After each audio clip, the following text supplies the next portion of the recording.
I bought a $99 DNA test as a birthday gift to myself. It destroyed everything I thought I knew about my family. What's up, everyone? Grab a seat. This one hits different. Let's go. I bought the test on a Tuesday in November, mostly as a joke. I'd seen the ads 100 times and figured it would tell me I was mostly Irish, with a little bit of something interesting, and I'd have a fun fact to bring up at Christmas dinner.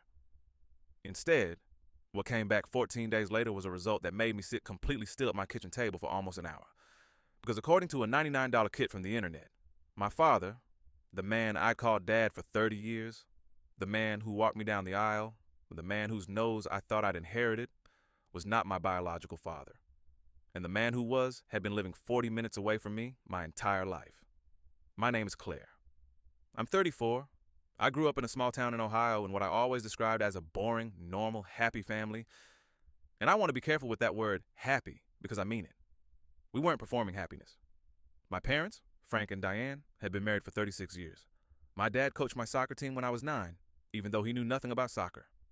My mom made the same lasagna every Sunday and called it her specialty, even though we all knew it came from a recipe on the back of a pasta box. I have a younger brother, Tom, who I've been close to my whole life. I look like my dad, or I thought I did. Same dark eyes, same wide forehead, same tendency to furrow my brows when concentrating. My mom used to point it out constantly. You're making your father's face again. I took this as fact the way you take all family mythology as fact, without examining it. Because why would you examine it? I was not a person who had any reason to question where I came from. I want to establish that because I think it matters. This wasn't a situation where something had always felt off. There were no gaps, no whispered conversations that stopped when I entered rooms, no family members who looked at me strangely. There was nothing. 30 years of nothing. And then a Tuesday in November, and then everything. The email came at 6:47 p.m. I was making dinner. I almost didn't open it right away. I figured I'd look after I ate. But I picked up my phone, saw the subject line, "Your DNA results are ready," and clicked it standing at the stove with a wooden spoon in my hand. The ethnicity breakdown was first. Mostly British Isles, some Scandinavian, a little Southern European. Nothing surprising. I scrolled past it to the DNA matches section, which shows you people in their database who share enough DNA to be related to you. At the top of the list, under close family, first cousin, or half-sibling, was a name I didn't recognize. A man named Robert Callahan. The shared DNA percentage was listed as 25.3%. I stared at that number for a while. 25% is the amount you share with a half-sibling, a grandparent, an aunt or uncle, or a first cousin. I knew all my first cousins. I knew both sets of grandparents, all deceased. I had no aunts or uncles I didn't know about. Or so I thought. I clicked on Robert Callahan's profile. He had a public family tree attached. I scrolled through it slowly, the wooden spoon still in my hand. The thing on the stove starting to burn, and I saw a name that stopped me completely. His father's name was listed as David Callahan, and David Callahan's profile photo, a small square thumbnail that I had to zoom in on, showed a man in his early 60s with dark eyes and a wide forehead, and a tendency, visible even in a photograph, to furrow his brows. I turned off the stove. I sat down at the kitchen table. I did not move for a long time. A 25% match with Robert Callahan meant one thing if David Callahan was his father. David Callahan was my biological father too. Robert was my half-brother. And I had never heard either of their names in my entire life. I didn't call my mom that night. I almost did. I picked up the phone twice. But something stopped me both times. I think it was the understanding that once I made that call, whatever came after, it could not be unmade. And I needed to know more before I blew up 30 years of a family. What I did instead was research. I am a librarian by profession, which means I am very good at finding information that exists somewhere in a system. And I applied every skill I had to this problem for most of that night. David Callahan was not hard to find. He had a LinkedIn profile, semi-retired, former civil engineer, lived in a town called Millfield, Ohio, 41 minutes from where I grew up, 41 minutes from the house where my mother had raised me believing Frank was my father. He had a wife, 2 sons, Robert, whose profile I'd found, and another named Patrick. A LinkedIn photo showed a man who looked in the specific way that DNA makes people look, uncomfortably like me, not identical, but the kind of resemblance that, once you see it, you cannot unsee. I found his wife's Facebook, which was public. Her name was Janet. She posted about her garden and her grandchildren and a book club she'd been in for 20 years. She looked like someone's grandmother. She looked like someone who had no idea. I sat with all of this until 3 a.m. Then I closed my laptop, got into bed, and stared at the ceiling until it was light enough outside to justify getting up. Then I called my mom. She answered on the third ring, cheerful in the way she always is in the morning. She said, "Good morning, sweetheart." And I said, "Mom, I need to ask you something, and I need you to tell me the truth." There was a pause. Not long. 2 seconds, maybe 3. But in those 2 or 3 seconds, something shifted in the quality of the silence.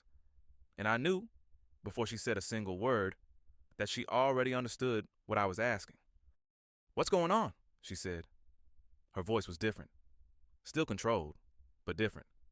I told her about the test, about Robert Callahan, about David. Another pause, longer this time. Then she said, "Where are you right now?"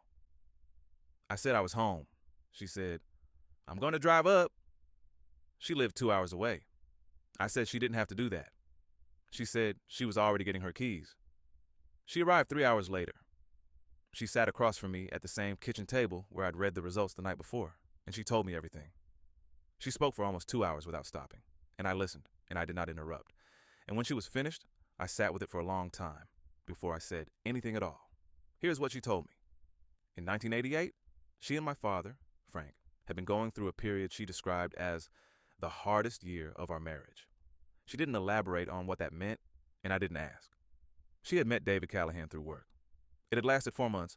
When she found out she was pregnant, she had ended things with David immediately, told him nothing, and recommitted to her marriage. She and Frank had worked through whatever the hardest year had been. He had never known. Or at least, she believed he'd never known. I was born 7 months later. Frank had never questioned it. "Does Dad know?" I asked. I still called him Dad. I noticed that. She noticed it too. She said she didn't think so. She said she had lived for 30 years with the knowledge that this conversation might happen and had made a decision early on that if it never happened, she would take it to her grave. She was not proud of that decision, she said. She had made it because she believed the alternative. Telling Frank, potentially destroying her marriage, potentially taking a father from a child who would never know the difference, would cause more harm than the secret. She had been wrong, she said. She understood now that she had been wrong. But she had been 28 and scared, and had made the best decision she could make at the time with the person she was then. I looked at my mother, a woman I had known my entire life, whose lasagna I had eaten every Sunday, who had driven 2 hours without hesitating when her daughter called. And I tried to hold both things at once. The person who had lied to me for 30 years, and the person sitting across from me now, not making excuses, not asking for forgiveness, just telling me the truth because I had finally asked. It was the hardest thing I have ever tried to do. I need to tell you about Frank, because this story is incomplete without him. Frank is 67. He still coaches youth soccer even though his knees are bad, and he still knows almost nothing about soccer. He calls me every Sunday, same time, because he has called me every Sunday since I left for college and sees no reason to stop. He cried at my wedding in the specific, embarrassed way that men of his generation cry, quietly, facing slightly away, hoping nobody notices. He is my father. That is not a complicated statement for me, even now.